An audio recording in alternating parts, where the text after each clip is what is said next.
Olá, ele é dinâmico, expressivo, influenciador e um grande entusiasta. Natural de Rosário, província de Santa Fé, na Argentina, filho da dona Erda e do seu Juan Carlos, inspira pessoas dia a dia. Formado em análise de sistemas e jornalismo, casado com Luciana, não possui filhos, mas um gato que é como se fosse.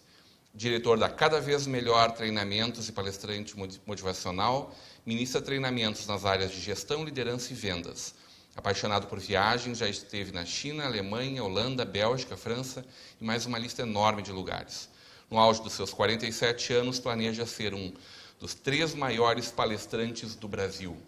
Hoje teremos uma conversa de peso com Daniel Miller. Seja muito bem-vindo, Daniel.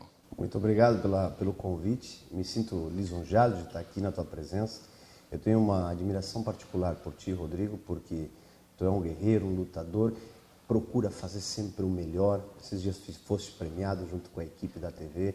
Então, para mim é uma honra estar aqui com os teus ouvintes. Obrigado pela oportunidade. Uma honra estar aqui contigo. Receber uma pessoa que a gente admira todo. Mas vamos parar de rasgação de seda e vamos falar cada vez melhor, Daniel. Isso. Esse foi um slogan que veio assim, né? Na realidade, eu tenho um amigo meu, ele é uma pessoa que juntos conhecemos uma empresa americana de marketing de rede e essa empresa foi muito marcante na minha vida. Às vezes a gente não sabe porque as coisas acontecem, né? E essa empresa, quando eu a conheci, nós fomos assistir uma palestra. Essa palestra era de um guru americano. Nós estávamos todos meio desmotivados. Esse meu amigo era do tipo que tu perguntava como é que tu tá e ele dizia tocando, levando, sempre muito negativo. Ele era um menino que trabalhava numa fábrica de calçados em Sapiranga, ganhava alguns reais, ajudava em casa, uma vida modesta, uma vida difícil, poderíamos dizer assim. O tempo passou, fomos nessa palestra e nessa palestra o cara olhou no olho de cada um e disse, quando alguém te perguntar e dizer como é que tu estás, tu tem que responder cada vez melhor. Nós todos saímos daquela palestra, eu, Maninho, enfim, vários amigos, e Braulio, que estava junto, né? Que é a história do Braulio. E aí o Braulio saiu de lá e nós perguntamos, e aí, Braulio, como é que tu tá? Cada vez melhor. Tudo bem, achamos que aquilo era empolgação momentânea. Braulio levou essa regra à risca e ele continuou com essa história. E toda vez que nós encontrávamos ele, mesmo com uma calça rasgada, devendo dinheiro, nem importa como ele estivesse, ele disse cada vez melhor. Braulio trocou de carro, que carro é esse? Meu, cara, cada vez melhor. Esse clichê veio a partir do Braulio. E eu achei sempre muito interessante essa maneira de pensar. Ele contaminou a maneira de pensar num repetir essa frase, cada vez melhor. Mesmo que não tivesse, ele dizia. O tempo passou, Braulio se tornou o melhor vendedor, melhor representante, ele montou a sua própria empresa, hoje ele é um empresário, dono de uma das maiores empresas da nossa região, de componentes para calçados. Braulio é próspero, livre financeiramente, e se tu encontrar Braulio e perguntar como é que tu tá, cada vez melhor. Daí que eu disse, quando eu criei o Instituto, digo, que nome nós vamos dar? Não tem outro nome, Instituto Cada Vez Melhor. De maneira que as pessoas quando chegam lá já dizem, já estou cada vez melhor. Até meu e-mail, né, Daniel@cadavezmelhor. O cara já fica cada vez melhor só de escrever um e-mail para mim, né? Então essa é a ideia e essa foi a inspiração do Cada Vez Melhor, né? E tu inspira hoje dezenas, centenas de milhares de pessoas, Brasil afora e mundo afora, com o Cada Vez Melhor. Essa é a ideia. A ideia é mostrar para as pessoas que elas têm um poder absoluto dentro delas. Eu não quero ser visto como mestre, guru de ninguém. Eu sou mestre de mim mesmo. Agora, cada um tem dentro de si essa força. O que acontece é que a vida vai nos batendo, as dificuldades acontecem e a gente às vezes perde um pouco o sentido, eu diria assim, a visão real do que nós somos. É como aquela brincadeira que circula na internet da nota de 100 reais. Quanto vale uma nota de 100 reais? 100 reais. Se você amassa, ela vale 100 reais. Se você pisa nela... As pessoas, quando elas se separam, quando elas são demitidas, quando abrem um negócio e quebram, elas acham que não valem tanto assim. Então a dificuldade parece que machuca a nossa autoestima, a nossa autoconfiança. A autoconfiança é essa capacidade de você confiar em você mesmo. Então eu vejo que os grandes empresários, as pessoas de sucesso, confiam muito no seu taco, confiam muito em si mesmo. Então uma coisa que nós temos que trabalhar sempre é essa autoconfiança. Eu dou várias dicas nas palestras, nos treinamentos eu consigo fazer ao vivo e a cores, práticas. Mas nas palestras, onde a gente tem 1h30, eu digo faça em casa. E daria essas dicas aqui no programa. Número 1, se elogie. Muitos de nós só olhamos os defeitos, o que falta. Não, Olha o que você tem de bom. A gente é muito duro com a gente. A gente é muito duro com a gente. A gente tem muita coisa para melhorar? Sim, pode ter. Mas tem muita coisa boa. Cada um de nós tem uma vida fantástica de realizações. E esse é o segundo ponto, saber se realizar. Buscar coisas que te realizem. Né? Esses dias eu fiz uma coisa que eu digo, não dá para fazer. E fiz. Isso me deu uma sensação de poder, eu posso. E terceiro, supera teus medos. Quando tu supera teu medo, que é teu maior inimigo, aí, não, meu inimigo é meu concorrente. Não, teu concorrente não é teu inimigo. O concorrente até te inspira e às vezes te tira da zona de conforto. Realmente, o que tu quer aumentar a tua confiança olha as tuas qualidades, reconhece as tuas realizações, tenha fotos, coisas que te lembram. E 3, supera teus medos.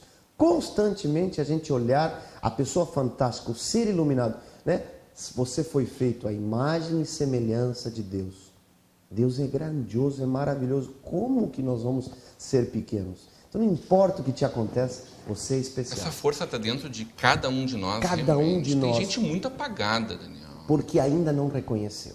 Esse é o ponto. Tu consegue achar isso lá dentro? Eu procuro nas histórias que ele já viveu, fazer com que ele repita essas histórias, com que ele reconheça essas histórias, e aí ele passa a entender o quanto ele é grandioso. Este é o ponto.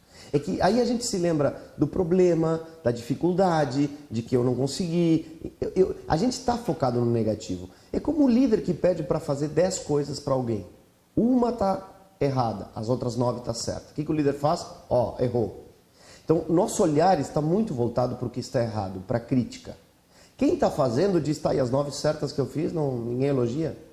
E aí começa o conflito da liderança. A pessoa se desmotiva porque ela diz, mas fiz 9 certas, nem as 9 certas não estão certas. Essa palavra de liderança ela ainda é muito nova, né? A gente ainda vive uma transição do chefe para o líder, né? Sim, nesse conceito sim, né? Mas eu te digo que hoje nós estamos já atrasados, cada vez mais, especialmente porque estamos vivendo um momento em que 3 gerações diferentes convivem no mercado de trabalho, né? Ou seja, Baby Boomer, geração X, Y e a Z, que está aí, diria até 4. Ou seja, 4 gerações aí convivendo no mercado de trabalho juntos. Então, se tu não tiver liderança, onde às vezes um menino de 20 e poucos anos está liderando um senhor de 40 e tantos, né? Ou seja, nós temos que trabalhar a liderança. O que é liderança? E trago aqui, convido o Falcone, que é um dos grandes autores brasileiros. Liderança é você ajudar, você entregar resultado, atingir uma meta através das pessoas com ética.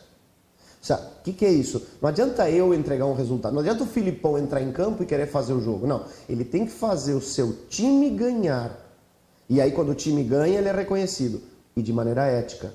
Não adianta fazer isso fora dos valores normais. Sabe, do que é valor para aquela equipe. Então é importante entender a liderança, mas não é fácil, porque a gente repete. Nós somos fruto das nossas repetições. Se eu tenho o hábito de criticar, Daniel, como é que eu curo a crítica? Eu preciso começar a trabalhar uma repetição diferente. É como escrever com a mão direita. Se eu quebrar a mão direita, eu até escrevo com a mão esquerda, mas assim que ela curar, eu volto para a mão direita. Então há certos hábitos enraigados, infância e adolescência. Eu brinco com o pessoal, né? Repete várias vezes, branco, branco, branco, branco. O que a vaca toma? O cara diz leite. Claro, porque o branco induz. Assim, esse processo de comunicação acontece dessa maneira, pela repetição. Toda vez que uma pessoa quer mudar um hábito, tem que repetir. Te dou um caso real. Um menino, filho de um empresário, costumava chegar atrasado. Sim, meu pai é empresário, dono da empresa, posso chegar a hora que eu quero. O pai se irritou com isso, o menino reconheceu, quero chegar às 8 horas da manhã. Ele não conseguia. Eu dei uma folha de papel onde eu disse, ser pontual. Dia 1, dia 2, dia 3, dia 4, coloquei os dias do mês. E eu disse, fulano, você vai marcar ok em cada dia que você conseguiu. Se você tiver um dia antes dos 21 dias, que é a meta, 21 dias seguidos. Para se tornar um hábito. Para se tornar um hábito. Então, você pode ler um livro, por exemplo, que é o maior vendedor do mundo, ele fala nisso. Pega o primeiro capítulo e repita ele 21 dias. Porque experiências mostram que tudo aquilo que tu repete 21 dias seguidos, aí passou a se tornar hábito. Leitura. Daniel, eu não estou conseguindo ler. Leia. Esse menino fez, no 5º dia chegou atrasado. Digo, volta. E assim foi. É um grande desafio. Então, isso vai uma técnica para os nossos ouvintes, nossos telespectadores, que eles, se tem algum hábito que eles querem melhorar, academia, daqui a pouco ele tem o hábito de criticar, então eu não vou mais criticar. A dica que eu dou, quando for criticar alguém, pensa rapidamente em 3 qualidades. Porque aí a frequência negativa da crítica é mudada pela frequência positiva do elogio. O Walt Disney ensina isso, né, em alguns escritos que ele deixou para nós. Então, os autores já deixaram muita coisa. Os livros que nós compramos hoje, muitos deles são reedições de coisas que já foram ditas. E todos eles convergem para um único livro, que é o livro máximo, que é a Bíblia. Se você lê a Bíblia, ele é um manual de instruções para o êxito, para o amor, para a felicidade. Deus quer felicidade. Então, este é o ponto. As pessoas, às vezes, elas continuam do mesmo jeito. É isso. A gente tem que pegar e reconhecer o que eu faço bem, o que eu preciso melhorar. E faz um plano. Henry Ford, ele fez uma lista de várias coisas que ele queria melhorar. Pegou a primeira, ele ficou 4 anos melhorando aquele hábito. Só ali que ele passou para a segunda. Então, procure se trabalhar. Nós podemos ser melhores. A gente sabe da influência de Dale Carnegie no teu Claro. trabalho, né? Tu falaste agora da Bíblia. Qual é o livro de cabeceira do Daniel Miller? Hoje a Bíblia. E desde quando ele faz parte da tua vida? Isso aí é a fé que tu trouxe lá da tua infância? Essa é uma boa pergunta, Rodrigo, porque eu fui educado em igreja católica. Eu sou batizado católico e fui em igreja católica. Eu senti desde cedo uma vocação. Eu não entendia bem por quê. Eu cheguei a pensar em ser padre. Eu fui no seminário, eu participei de atividades seminaristas e em boa hora, meus pais, até meu pai principalmente, disse, não, tu não vai ser padre nada e tal. E eu deixei essa carreira, né, ou essa missão, melhor falando. Eu era o tipo de menino que ia na igreja todo domingo. E fui todos os domingos até os 14 anos. Aí vim para o Brasil, né? Eu saí da Argentina, eu nasci lá.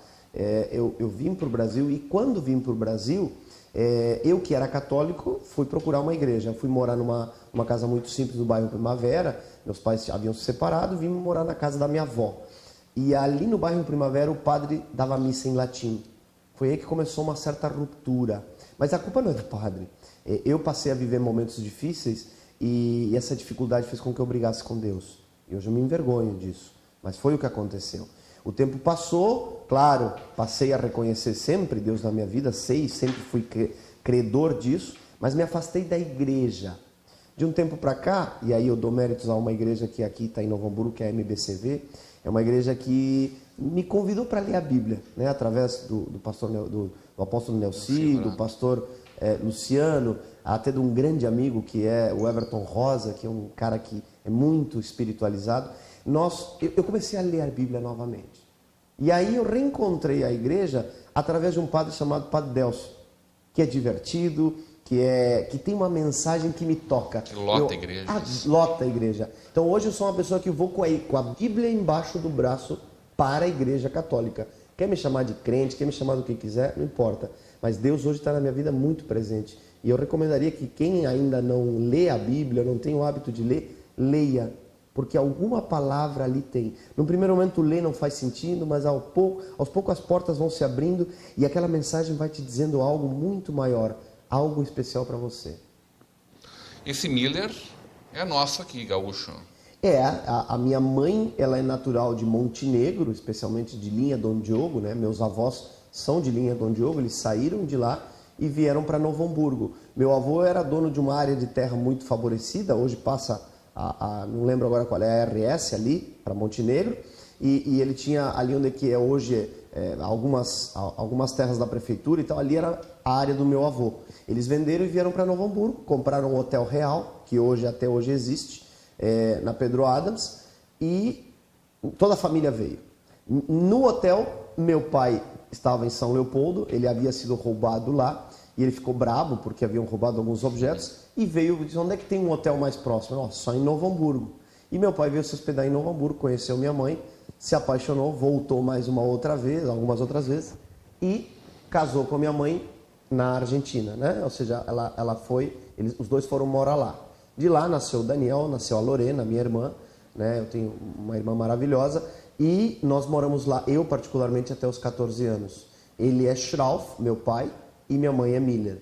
Eu troquei o nome, nem foi na época em que eu atuava como comunicador, palestrante, enfim tal. foi quando eu trabalhava na área de vendas, que eu fui vendedor muito tempo, onde as pessoas não sabiam pronunciar meu nome. Como assim, Daniel? Porque é S-C-H-R-A-U-F. É muito difícil. Eu disse, quer saber? Eu vou mudar para Miller, fica mais fácil. E aí veio esse nome, Daniel Miller. Foi muito mais fácil isso, né? Teu pai conheceu tua mãe dentro do Hotel Real? Isso, num café da manhã. Coisa boa. Vamos contar essa e outras histórias e falar um pouquinho de Lorena e desse instituto, mas isso logo depois do nosso intervalo. A gente volta em seguida para uma conversa de peso com o palestrante Daniel Miller.